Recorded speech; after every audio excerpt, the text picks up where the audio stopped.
It had been 37 days since the Hogwarts Express pulled out of Hogsmeade Station. 37 days since Harry Potter had spoken to Ron Weasley.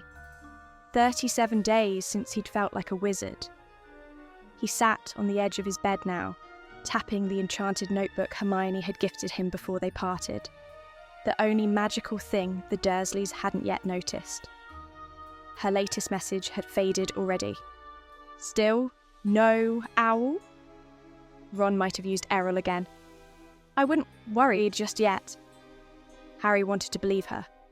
But a month without a single letter from Ron? It didn't feel right. Something was wrong. The morning sun filtered through the stiff, spotless curtains of number 4, Privet Drive. It was quiet, eerily so.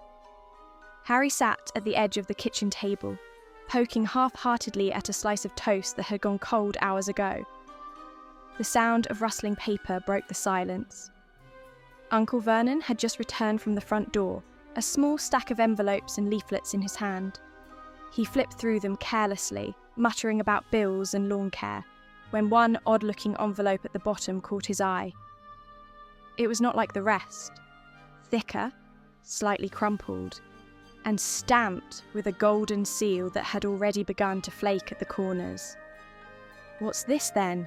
he mumbled, already tearing it open. Harry didn't look up. He hadn't seen any post addressed to him in weeks.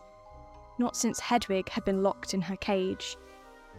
Then Vernon went very still. He stormed into the kitchen, his face a violent shade of purple, the crumpled remains of a wizarding newspaper shaking in his hand like a live wire. "You want to explain this to me?" he bellowed, slamming the paper down onto the table in front of Harry. A photograph of Harry himself stared back at him, blinking awkwardly beneath the bold headline, "Hogwarts Hero? How one boy stopped a heist that nearly breached Gringotts." Harry's stomach dropped. He hadn't even seen that issue. Vernon jabbed a stubby finger at the moving photograph. "What in the blazes is this? You fought a criminal? A teacher tried to murder you? What sort of lunatic asylum is that school of yours?" Harry stood slowly. "He was after something," he said, trying to keep his voice steady. "Something dangerous. I didn't have a choice." No, don't you dare make excuses," Vernon roared. "You and your freak friends nearly got yourselves killed, and now it's front page news. What if the neighbours saw this? What if someone thinks we're involved in all this? This nonsense." Harry's jaw clenched. "It wasn't nonsense." "Don't talk back to me, boy." "I didn't want any of it," Harry shot back louder now. "I didn't ask to be attacked. I didn't ask to be famous. I just—" Oh, of course," Vernon sneered. "Poor Harry. Never wanted anything. Always the victim. Always the problem. You think this house is some kind of safe house for your war stories? You think we owe you something?" Harry stared at him, something old and cold rising up in his chest. "You didn't let me in," he said quietly. "Dumbledore made you." For a moment there was silence. Then Vernon's expression twisted into something uglier than Harry had ever seen. "You listen to me," he hissed, his voice trembling now with something more than rage, something close to fear. "You'll never go back to that school. I'm done playing host to your freakish world." He turned on his heel and thundered from the room. "Petunia!" he barked down the hallway. "Lock up that bird! Nail the blasted window shut if you have to! No more of this wizard rubbish! I mean it!" Harry didn't move. He stood in the kitchen, watching the headline on the page shift and shimmer, his own face blinking back at him from the magical ink. He didn't feel heroic. He felt trapped. Then came the sound of a key turning in the lock, his bedroom door, and silence. That night, Harry lay on his side, watching the thin stripe of moonlight crawl across the floorboards. The room was too quiet. Hedwig rustled restlessly in her cage, her wings twitching as if she too knew something was wrong. The silence stretched brittle and heavy. Then, crack. A sharp hop of air, like someone had apparated inside the room. Harry sat bolt upright. Standing at the foot of his bed was something small, hunched and trembling. It had enormous eyes, bat-like ears, and wore what looked like an old pillowcase for clothing. In its long, spindly fingers, it clutched a familiar leather-bound object. Harry's notebook. What the... The creature gasped and dropped into a low bow, trembling so hard its ears flopped against its face. "Harry Potter, sir!" it squeaked. "Dobby is so sorry to disturb, sir, but Dobby had to come. Dobby had to." Harry blinked, staring at the figure. "You're... Dobby?" "Yes, sir," Dobby said quickly, eyes wide with both admiration and terror. "Dobby, the house elf, sir. Dobby has come to warn Harry Potter." He clutched the notebook tighter to his chest, then immediately seemed to realise what he was doing. "Oh, Dobby has done something terrible, sir. Very terrible indeed," he moaned, dropping the notebook and banging his head against Harry's bedpost. "Wait, you took my notebook?" Harry asked, trying to process what was happening. "You're the reason I haven't heard from Hermione?" "Only to keep you safe, sir," Dobby wailed, flinging himself backward. "Dobby only meant to help, sir, truly, because Harry Potter is in grave danger. He must not go back to Hogwarts." Harry stared at him. "Why not?" Dobby looked around wildly, as if expecting someone to burst through the walls at any moment. "Terrible things are happening, sir. Things Dobby cannot say. But they are watching Dumbledore. They do not trust him anymore. And if they do not trust Dumbledore, they will not protect Harry Potter." "Who's watching?" Harry asked, leaning forward. "The Ministry." "Dobby cannot say, sir. Dobby has already said too much." He gave a shudder and looked up at Harry with something close to desperation. "Please, sir, Harry Potter must promise. He must not return to Hogwarts." Harry hesitated. He thought of the locked owl cage, of the silence in this house, of Vernon's fists clenched around a newspaper that made him feel like he didn't belong anywhere, of Hermione's last message fading from the page without a reply. He looked at Dobby, at the anxious eyes and trembling hands, and said as calmly as he could, "All right, I won't go back." Dobby froze. "Harry Potter, he promises?" Harry nodded. Yeah, I promise." There was a pause, a long, breathless one. Then Dobby burst into grateful tears. "Oh, Sir is noble. Sir is brave and selfless. Dobby will never forget this."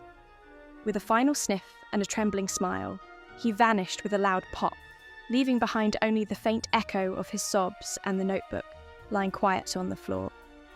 Harry leaned down and picked it up, pressing the cover shut. The pages had gone cold. He didn't mean it. Of course he was going back. Harry sat in his room, the returned notebook resting beside him, unopened. He wasn't sure what to write. How do you explain to your best friend that a house elf stole your only lifeline? Or that you just lied your way out of a warning you didn't even understand? He hadn't touched his cold dinner tray when he heard it. A soft knock at the front door. Not loud or frantic, just polite, unexpected. He moved to the window, but couldn't see the porch through the overhang. Another knock came, this time echoing across the house. Vernon Dursley squinted through the peephole, already sweating. He'd shoved a broomstick through the back door handle, nailed shut the cat flap and triple-locked Harry's bedroom. The last thing he expected was a visitor. Another knock. He pulled open the door just a crack and groaned. Standing on the porch was a girl, frizzy hair, wand barely visible in her coat sleeve. clipboard in hand. Just behind her stood two smiling adults who looked entirely too composed. "Oh, not another one," Vernon muttered. "Good evening," Hermione said brightly. "I'm Hermione Granger. I go to school with Harry." "Lovely," Vernon said, already pushing the door closed. "Get off my property." Before he could slam it, the woman behind Hermione stepped up with a practiced smile. "Monica Granger," she said, holding out a hand. "Dentist. This is my husband, Wendell." "Family, practice," Wendell added helpfully. "Pediatric and magical adjacent." Vernon blinked. "Dentists?" "Yes," Hermione cut in sweetly. "We've come for Harry's emergency bite screening." "His what?" "His occlusal magical alignment," Monica explained calmly. "When left unchecked, it can cause magical reflux. Early symptoms include nighttime wand twitching, but it often escalates to, well, explosive mandibles," Wendell said grimly. "A boy in Leeds nearly chewed through a broom cupboard." "Collapsed 3 walls and a chimney," Hermione added. Vernon's face had turned a pasty grey. Petunia peered around him. "You're saying Harry's teeth might explode?" "Only if they're stressed," Monica said, "though his last molar scan was wildly unstable. If he sneezes wrong." "There's potential for cross-jaw detonation," Wendell finished. "I told you that boy was unnatural," Vernon muttered. "He hasn't been to a dentist since he was 6, Petunia whispered, horrified. "Which explains the humming," Monica said, pulling out a tongue depressor, wrapped in anti-static foil. Hermione coughed politely. "We'll need 5 minutes upstairs. Quick, magical resonance check. And if we're too late, well, we'd hate to have the ministry involved." That did it. Vernon stepped back like she'd waved a loaded wand in his face. "Upstairs, then," he snapped. "But don't touch anything." "Of course not," Hermione said cheerfully, already stepping inside. "We're professionals." Harry was listening at his bedroom door, heart pounding from excitement and confusion. That's when he saw his notebook glow. The notebook on the bed flared with new ink. Now, window, trunk, H. Harry shoved his trunk through the open window with a grunt, the heavy thing scraping the shingles as it thudded onto the roof. Hedwig's cage followed next, hooting indignantly at the jostling. Outside, the Ford Anglia hovered smoothly beside the house, headlights glowing in the evening mist. The engine thrummed low and impatient.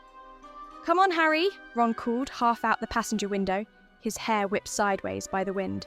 "Hermione said 5 minutes, and your uncle looks like he's about to combust." Harry climbed onto the windowsill, trying not to look down. "She brought her parents." "I know," Ron said, laughing. "Her dad said your molars might explode. I almost stalled the car." The spell broke when Vernon finally realised why the Grangers were really there. "He's escaping!" he bellowed, shoving past Wendell and nearly tripping over Petunia. Hermione stepped neatly aside, snapping her notebook shut. "And that concludes our consultation." "You tricked us!" Petunia shrieked. "Technically," Monica said, handing her a pamphlet, "we saved you from a full cranio-magical eruption. You're welcome." Harry threw the rest of his books and luggage in the back of the car. "Everything in?" Ron asked, glancing over his shoulder. Harry slammed the door shut. "Yeah, go!" Outside, Vernon burst out the front door, one shoe half on, his face a mix of rage and disbelief. "Get back here, you little..." The Ford Anglia rose higher, drifting out above Privet Drive. Ron rolled down the window and cupped his hands around his mouth. "Don't worry," he shouted down.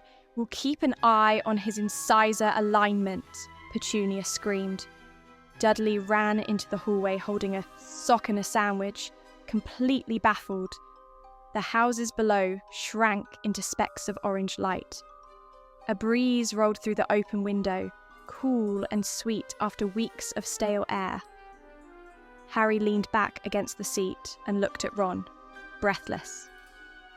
"You really came?" Ron shrugged. "You weren't answering. Hermione thought something was wrong. I thought she was probably right." A flash of soft light glowed from his notebook in the trunk. He reached for it, flipped it open. "See you at school.